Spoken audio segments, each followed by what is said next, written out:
Good morning. Thank you very much. How are you this morning? We're managing a lot of pressure. We will try doing our best. Well, I realize the minority has a lot of interest in, I don't know whether to call it a renewed fight against Galamsey or what is happening. What does the minority know so far about the state of illegal mining and irresponsible mining around the country? Thank you very much. First of all, I am on the Mines and Energy Committee. So when it comes to the mining side, and then the forestry side goes to the Lands and Natural Resources Committee.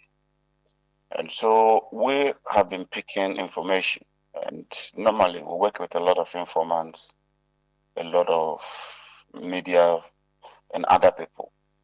That contrary to the rhetoric from the president that he was committed to fighting illegal mining, popularly known as Galamsey, some top officials from within his own party were actively engaged in illegal mining.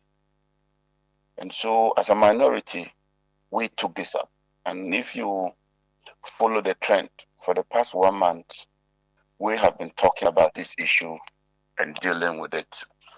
But what really exacerbated the situation was when I had video footages and pictures of Akunta Mining, owned by the MPP Asante Regional Chairman, Chairman Wontumi, move into the forest reserve around the Samreboi area and degrading the forest with about 15 bulldozers. But when I saw the video, I got alarmed. That's why we had a press engagement and intimated that the president must demonstrate leadership and commitment by going after his own people. You cannot be going after the small fishes, seizing their excavators, whilst the top echelon within your party are actively involved in degrading the forest. Lo and behold, the Ministry of Lands and Natural Resources has indeed confirmed that Akunta Mining was indeed degrading the forest, that Akunta Mining did not have the requisite and necessary permits to move into that forest and was halting it. And so we have made a point that it is not enough to just halt it. If they were engaged in illegal activity and they were engaged in illegal mining, then the law must take its course. You cannot be prosecuting only Aisha 1. All those responsible for this infraction, those responsible for this illegal activity, this is a litmus test for the president. This is a test case for the president. This is a clear test case for the government and their appointees. Let them prosecute them. Let them take them through due process, so that on record, we will know that indeed this government is committed against illegal mining. Anything short of that would mean that they are just scratching the surface. Remember, Chairman Wontumi had serious problems with John Mahama because of John Mahama's fight against illegal mining. And he targeted President Mahama. Today, President Mahama has been vindicated. And so, as a minority, we would keep following up on these issues. We would keep talking about them. We would keep raising them. I heard that Chairman Wontumi says he has a prospecting license that expires in 2035. If you read the mining law, no one can have a prospecting license for more than 3 years. I think Section 35 or so is clear. And even when you renew, you cannot renew it for more than 3 years. Even when you have a prospecting license, you must acquire other licenses, such as environmental permits and the rest, and final authorization before you move into a mining community, let alone a forest reserve. I'm in touch with the community, and I'm told that today they will be embarking on a massive demonstration against the activities of this illegal mining. In fact, it is getting widespread, and so we would keep following it. The advocacy would continue, but our point is simple. You cannot go after the small fishes, the small ones, whilst you close an eye to your own people. So the key step you want government to take now, first, halt what is happening with Akonta mining, and then secondly, prosecute the persons involved. Precisely so. And we intend following this matter to its logical conclusion. We will not relent. And not just there. I'm picking another information that there's a similar activity going on in the Brong-Ahafo region. I've received some videos and pictures. Normally what we do is that we then proceed to verify, and having ascertained the veracity of the evidence we have, we shall engage the media and blow it out. So when did you know about this Akonta mining thing? We got to know of it about 3 weeks ago. And so if you look at our first statement, I think the first statement came around 16th of September. Today is 3rd. Okay. So we needed some few days, about 3 or 4 days, to do some background confirmation and verification. And then I would normally have to seek clearance from my leader through Montaka. And I got his green light that I should proceed to fire. And then you're talking about mining a forest reserve, and he says he has a prospecting license to 2035. How does all this sound to you? Because at the height of this issue of illegal mining, where we're talking about the destruction of our environment and the rivers, a promise was made that at least forest reserves will be no-go areas. Are you surprised that this is what is happening? Yes, that is why we are taking this issue to the highest level. Because you cannot claim to be fighting illegal mining when your own people, we're not talking of ordinary people in the party, we're talking of a regional chairman. As a man who keeps boasting and even sitting on TV and flaunting gold. I mean, this is serious. It completely sends a very, very wrong message as far as the fight against illegal mining is concerned. Because if you cannot deal with your own people, how are you going to be justified going after others? That is the point we are making. And I think that this is a very, very serious test case that all of us must follow. Not just talk about it, but when we resume in Parliament, we must use whatever tool that is available for us to deal with that. And I promise you, we would continue on this matter. We will not let it rest. And if you look at the Minerals and Mining Act, Act 703, Section 34(2), a prospecting license shall be granted for an initial period not exceeding 3 years. 3 years. Then extension of the term of a prospecting, 35(1).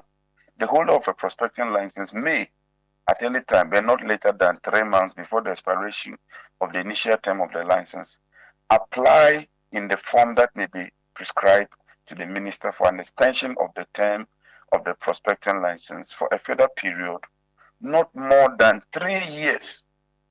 So how do you get a prospecting license to 2035? This is the law. I mean, it beats my imagination. And we will pursue this matter. I'm determined on this matter. Well, I'm sure he has said he has a prospecting license to 2035. Nobody has seen it yet. But if he does have it, does that not make it perhaps difficult for prosecution to happen? First of all, it's illegal. That's the first thing. For the law is the law. If the law says 3 years, no one has authority to grant you that prospecting license beyond that 3-year period. That's a fact. I mean, anything that contravenes the law is illegal. So let them show that commitment. We want to see that commitment. And where are those excavators that you are using? Where have they confiscated the excavators? Where have they put those excavators? So as a committee, We'll follow up on all this. And I intend getting in touch with the ranking member on lands and natural resources so that together we can pursue this matter conclusively. You said you already have information of something that's happening in the Bono region. Yes, in the Bono region. Does that also relate to a forest reserve? Yes, I've gotten videos relating to, but I don't want to mention the area on air now. Because we have to check it up. And once I get the confirmation, I promise you that Radio Gold will be the first point of call so we can break this news. Because you see, these are big boys and they have the capacity to degrade the forest even more than those small ones engage in what they call galamsey. And so those people should be the target.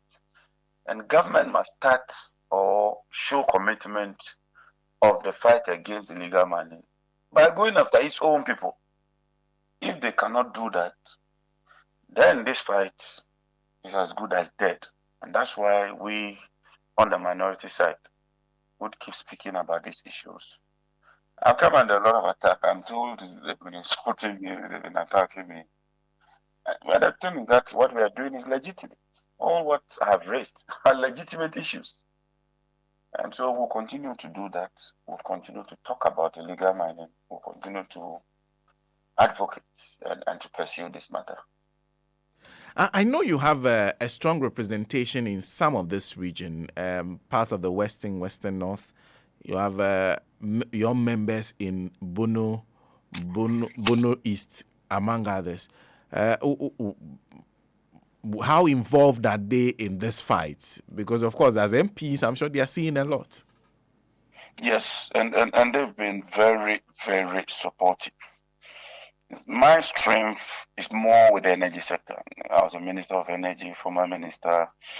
I have education training in energy economics. So normally, and so when it comes to mining, I have to depend a lot on some of the people you are talking about. And I would also encourage our former ministers to also provide us with some support and information, especially those who were ministers within those sectors. They would know better than I do, and they would have contacts within those areas than I do.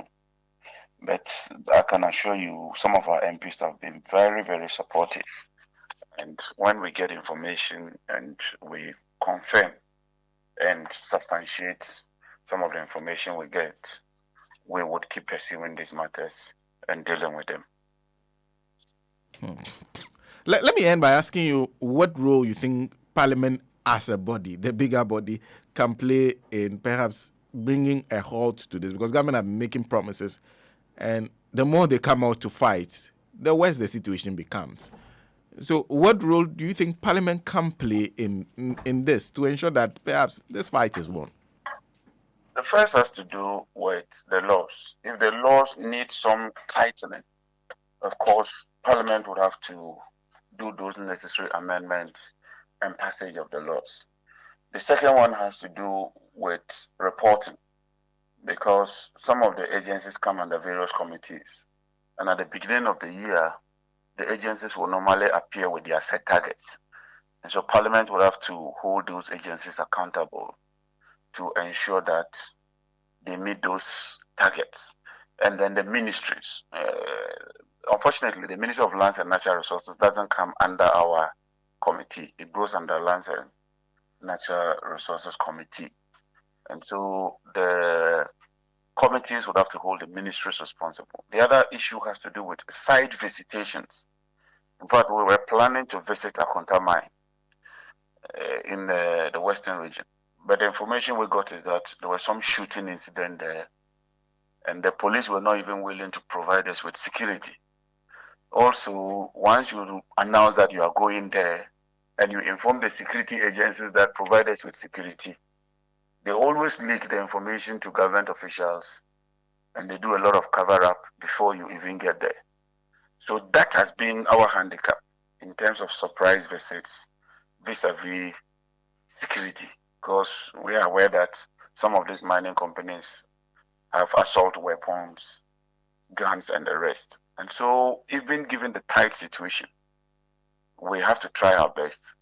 We are lucky that at least we have some media houses such as yours that can partner with us. I particularly worked with a particular media house and had to provide funding for them to go there, interview the people, take some video shots, and then come and broadcast it. They've done that. A particular media house has done that, and that has heightened the awareness. And that partly has contributed to the decision by the government to halt the activities of Akwanta mining. So these are some of the few issues.